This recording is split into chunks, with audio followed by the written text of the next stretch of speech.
wanting to experience more, and knowing that we're not meant to do this alone.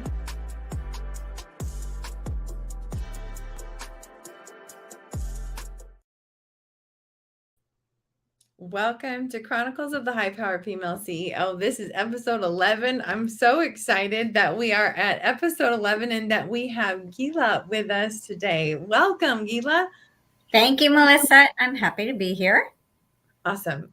Please introduce yourself. Tell us who you are and what you've created in your life. Okay. Thank you for that. I am Gila Kurtz. You had asked me earlier, like, how would most people know you? And most people know me as this little petite fireball that just my daughter actually had given me something, a little desk plaque that says Mrs. Make Shit Happen. And so I think that's probably how most people know me, is like that. What did I make happen? A lot of things over the years. Definitely a serial entrepreneur. Found my greatest love in working with dogs and their people.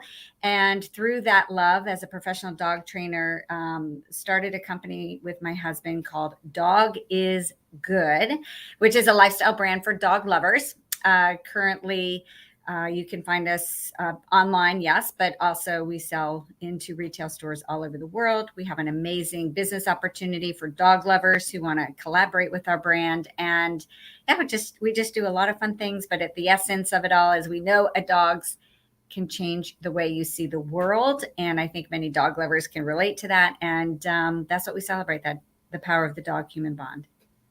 That is so cool. That's awesome. So share a little bit of your story. How did you get to this place? Well, without going way back to the very beginning of time, the synopsis is I am a military spouse, former teacher, married into the military. Very proud of my husband and his service to our country and my role as part of that as well. And because we moved every couple of years, it became obvious that teaching was going to be difficult for me. And so that's where I began that entrepreneurial journey, starting first with in a direct sales company. I sold lingerie at home parties, but was really successful with it, which is kind of funny. And that was my first tiptoe into the world of entrepreneurship. And that led to some other business ventures, all of which were just different and unique, and yet we're all successful. But what I discovered on one of my business ventures, as I got connected with the world of dogs, was that's really where I just fell in love with them. And I thought I would just be a professional dog walker. This was, 20-some years ago, 25 years ago. And at the time, that was not a glamorous, that wasn't the glamorous career that is today. And I don't know if the word glamorous is even appropriate because it's a lot of work. But what I discovered was where we were moving from the DC area, where that was a very relevant occupation, to the panhandle of Florida, where there was not a need for that service. I realized that, hey, I could pair my passion for teaching humans and my new love for dogs into a career as a professional dog trainer. And so I created that business. And then when we moved to the other locations, I would always do that. But it was when we were in the state of Washington and I was at a continuing education conference where I saw somebody selling some basic t-shirts. And I came home and said, there was nothing profound or that really called to me. It just said, I love my dog. And it was whatever dog breed you had. And John and I just said, you know what, there's really nothing out there for the dog lover. Why don't we create something that resonates a little bit deeper and start that market? And that's what we did. And here we are a little over a decade later, and we produce gifts, apparel, home decor, accessory products for the dog lover. We now just started some health and wellness products for the pet, but we do sell wholesale primarily into retailers all over the world. We have this amazing business opportunity for dog lovers to do the same. And we license the brand as well to other manufacturers who use our designs on their products. Wow. You've developed out so many arms of that. That's really cool. Yeah. So, and where are most of your things made? Do you have warehouses in the States, or where is everything? Yes. Well, a lot of them. So the warehouse is right downstairs, just below me, but the products are manufactured all over. So primarily here in the U.S. in terms of the decorating of products, we have some specific gift items that are made exclusively here in the U.S. And we have other products that are made custom overseas, like in India, things like that. And we pull, pack, ship primarily here from our warehouse in Los Alamitos, California. And yeah, it's got a lot of moving parts. And you're right, we have a lot of verticals that we operate in. And do you have a lot of employees? We have 9 employees, including 11, including myself and my husband as the owners. Oh, cool. That is just really fascinating. I don't know a whole lot about like product industry, and so I'm always like, wow, how you go from an idea to like, we're gonna like now build this all out, and like I'm amazed. That's really cool. Right. Well, that's a great question, because I will absolutely tell everyone at the beginning, we had no clue what we were doing. And that is often the case with most people who have an idea and they want to embark on a business venture. You're in this stage of unconsciousness. You don't even know what you don't know to be able to ask for guidance, assistance, or help. And through trial and error, we began to learn. And now over the years, as we've gained the experience, we're very quick to seek clarity around, well, gosh, is there something that we don't know here, and who might be able to best support us or provide us with the answer so that we can shortcut our way to the goals a little faster. That's smart, right? Just ask people who know. Completely. Fell down a lot of times and skinned our knees, but that's one thing John and I are very much in alignment with, and how most people would view us. You can push us down as many times as you want, but we will always get back up. And did you say, is your husband still active, or is he retired? He retired from the Navy and joined me in the business full time. He's now our CEO of the company. Wow. Okay, great. I can't wait to really peek behind the curtain now. Yes. Like, I really want to hear about your heart. And before we started, you said that success has asked you to sacrifice a lot. Do you want to speak to that? Yes. And I'm going to clarify that, because I would say the early portion of creating what we've created absolutely had me sacrifice. And going through the challenges of those phases was phenomenal learning opportunity, and shed new light for me on how I choose to define success and how I choose to live my life in the process of forward movement towards my goals. So to answer that question and fill in the blank for you, success asked me to sacrifice my joy, my passion for life, and basically myself.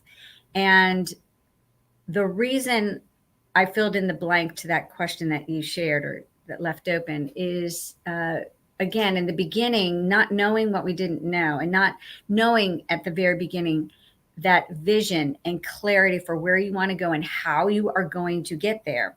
That was not part of my awareness at the time. And being a type A personality and a go-getter and someone who makes things happen, it was very unfortunate that as we experienced success, the more success we experienced, the more I fell deeper and deeper into this level of workaholism, and that I could always do more and more and more. And in that process, I really felt like I had begun to lose myself, who I was, why I was doing what I was doing. And I became very, very sad. I started to suffer from depression, which then transcended into a very serious clinical depression that led to, a serious period of, suicidal thoughts. And there was a real reckoning that had to take place. And at the time, I was raising a guide dog for an organization. We were doing this as a company, but myself as a professional trainer felt, oh my gosh, I could just do one more thing. And the perfectionist in me wanted to provide like the best guide dog that there ever was. And it was, I really was beginning to lose myself in everything that I was doing. It was just so bizarre. But outwardly, I was trying to keep up appearances too, and that takes a tremendous amount of energy. Hence, that's really where I started to fall into that clinical depression. I think the only way people recognize something might be up is I just became painfully thin and did not look good. And I just, people just probably chalked it up to me being so busy. But there was a pivotal moment there. And I will never forget the morning where it was like, it was making a decision between which path to go on, live or not. And in that moment, my puppy that I was raising, the yellow lab, Bolo, who's still with us today, and I'll share why, she woke up, and this was a dog that to this day wakes up with such tremendous exuberance and joy. And I just remember sitting on the bed going, golly, like, what is that like? What would it be like to wake up and just be excited to be awake and ready to take on the day? And I remember kind of making this little pact with God, like, okay, if you could help me wake up like her, I'll string each day together. Like I will try to string each day that I can.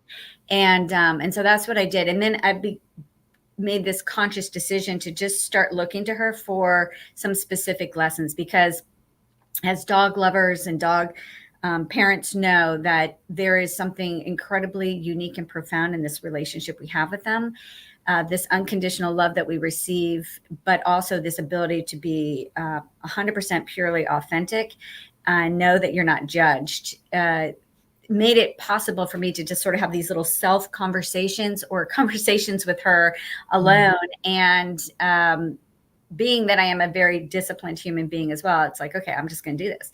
And then the next day, and then the next day, and the next day. And then I got to a point where I sought professional help as well, to help in the process. And then over the course of the year, I truly did go through what I believe was my own personal journey of self-discovery through her eyes.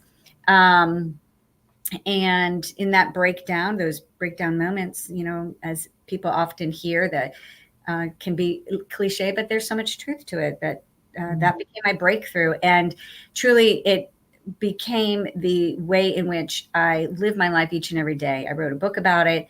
I have a whole series of weekly inspirations from the dog's perspective. And I've been doing that for a few years now, but absolutely shaped who I am and how I think and how I am acting each and every day, not just with the business, but just in life in general. Oh my gosh. You started a business that saved your life. I mean, when you didn't know you were going to need it, you already had this, and then you just had this dog there ready to serve you and be that. Oh my gosh. I'm so inspired. I think that what you experienced is so common, right? I'm sure you've seen that now in your journey back, that we can become so lost in the doing. Yes. We completely lose who we are. Right? Yeah. Yeah. I think it's quite honestly, it is a unfortunate trend. And I feel that women are the ones who suffer the most from this addiction, if you will, to accomplishment. And maybe it's because we have a lot of roles, but I also think, and I don't want to just make it as though it's just women that feel this way, because I feel men probably carry a lot of burden and a lot of this self-imposed responsibility of having to care for so many things while they're building something. But at the end of the day, I think the seed is planted for disaster when we start things and we don't know what we want it to look like. And more importantly, when we don't know how we want to feel during the process of it. If we're so like, oh, I got this idea and I want to do this thing and it's going to look like this. And I want to, and it's tied to revenue and exposure and whatever it is. And, we forget that the business is a piece of our life. It is not our life. So huge. That is a huge, huge one. And you're not the first person that said that on this interview series. So I think that's a huge pattern that comes through from very successful women entrepreneurs, is like going, I am not my business, and how vital that is. Yeah. And yet too, then you talked about your puppy, and that really piques my interest. I don't know if you could tell, but like, I had tears in my eyes when you said that. I don't have a close relationship with animals. It's not because of that. It's because of how animals have this ability to, they don't have that conscious ego brain to make everything so complicated. They act based on intuition from their body, and they're just guided, right? Like, and I think that we really are missing that. And I think women especially suffer a lot from that disconnection. So when you started seeing yourself through your puppy's eyes, it's like, oh, well, wait a minute. Like, life can be so simple and so sweet, right? Yes. Yeah. Yeah, we do overcomplicate things a lot. We are so overanalyzing things every single day. And, there's this desire to live in the moment, right? We always hear that, to be mindful and be present. And that's not a habit. It's just not. And so how do you get there? How can you get to that place where the past is yesterday's, written story? It's a great place to look back for some amazing lessons, but the emotion that's attached to anything that happened even 30 minutes ago is completely irrelevant. And certainly that angst of what's supposed to happen 30 minutes from now, or 3 weeks, or 3 years from now, all of those things just definitely pull us apart. And dogs, for sure, well, all animals, they are these present creatures. They don't know future and past. And the only way, I believe, is to develop such a powerful sense of self-awareness that you can recognize when you're getting pulled either direction and how to just try to recenter. And the more that you can do that, the more relevant or the better able you are to be as close to the present as possible. I love that. And I actually think it's really beautiful that you had this relationship with your dog too, because what it made me think of is I've done some shaman work, and this is a funny story. This keeps coming to my mind, so I feel like it must need to be shared. But I was reading a book that talked about how you can communicate with everything. Like, you can communicate with the plants, with, the earth, with the particular property that you live on, and certainly with animals. And that animals, right, like spirit animals, they want to bring you messages and things. And so right away I was like, well, I have animals in my backyard. I have a little hobby ranch. I have goats and chickens and bees. And I would go out and we seasonally milk our goats. And so I was going out and milking the goats, and I thought, okay, I'm going to try and talk to my goats, and I was struggling with it at first. I was like, I don't know. And I reached out to one of my shaman teachers, and he was cracking up. He was like, I don't think it means like, your farm animals and whatever. But, and I saw at first, I kind of was like, okay, maybe it doesn't mean your pets or your, whatever. But the more that I allowed myself to just be present with the animal as it is, I started learning lessons just like you did. And I think that there's no barrier that says, oh, your pets and things don't have messages for you. Like, I think they do, if you're willing to get still enough and open enough to listen. Yeah, I totally agree. And I think you can communicate with any animal, really. It's just all about your energy for sure. So cool. So I've worked with a few families and women who are in military lifestyle, and and I've helped some women through some really lonely times. And Mm. so where was your husband in this journey, and what's his feeling about all this? Like, the fact that you guys have even been able to work together closely enough to actually like run a business together, to me speaks volumes that you guys have clearly done the work, because I know that's not easy when your partner is gone for a lot of the time. What has that been like for you guys? Yeah. So, well, first off, we just celebrated our 33rd year of marriage, which is Woo! amazing. I thank you for recognizing what military spouses go through, because they have to move. The families move usually every 2 to 3 years, and we've been out for a little while now, so maybe that's changing a little bit. I know they are trying to keep families, more stationary in their locales a little longer than that, but that just is the way that the nature of that community is. We move, and here's the thing: when you move as a family, as a military family, the military service member goes right into their job, their next job. They have their assignments. They know exactly what they need to be doing. They have a built-in community of coworkers, et cetera, all working towards the same mission. And you, as the military spouse, are putting together the household. You're trying, if you have children, you're trying to get your kids assimilated and acclimated to their new location.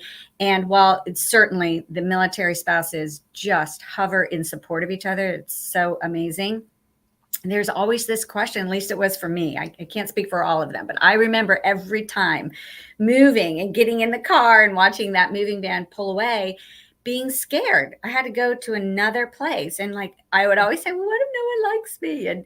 And John would laugh. He'd be like, seriously, like, has that ever happened? I'm like, well, no, but what if? Like, that's still a real It's fear. because you're literally like replacing your family. It's not like you're just replacing some girlfriends that you'll see once a month on girls' night. Like, it's your structural support system. So that makes so much Yes. sense to me. Yes. And there's like, well, what am I going to do when I get there? I mean, it's just a lot. It is a lot. And there were some moments, and I learned this throughout our marriage, or whatever, is that there sometimes is a little bit of a resentment, like, okay, well, I have to do the work. In essence, I have to get the family all acclimated into the community and whatnot. And you just, walk in and everybody's like saluting you and you're good to go.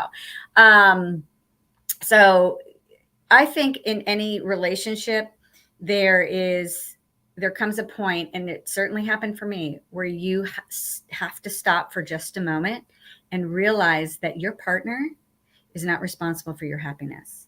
That is your responsibility. And you can create all the stories that you want around it. At the end of the day, this is up to you. And this is also what I learned as well as John and I have been working together in the business. Now, we are amazing business partners. Let me just say that. And I will share, and I tell everyone this when people say, like, how do you guys work together? What makes our business partnership as a married couple so successful is that we have such respect, this incredible amount of respect and admiration for each person's skill set.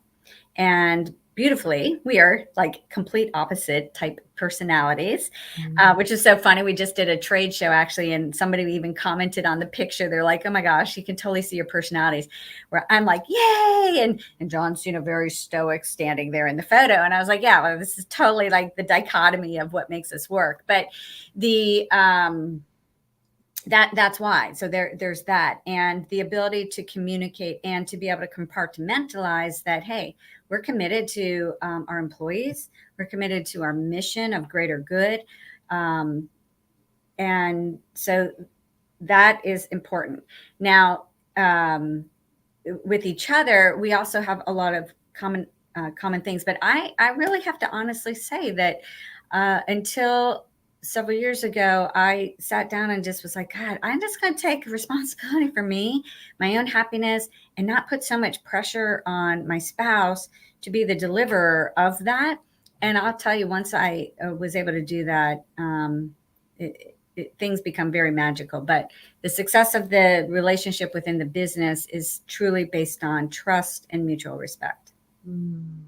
Wow, that's so beautiful. Thanks for speaking to all of that. I can't wait to share this with I have a few key people in mind that I'm like, need to hear this. So good.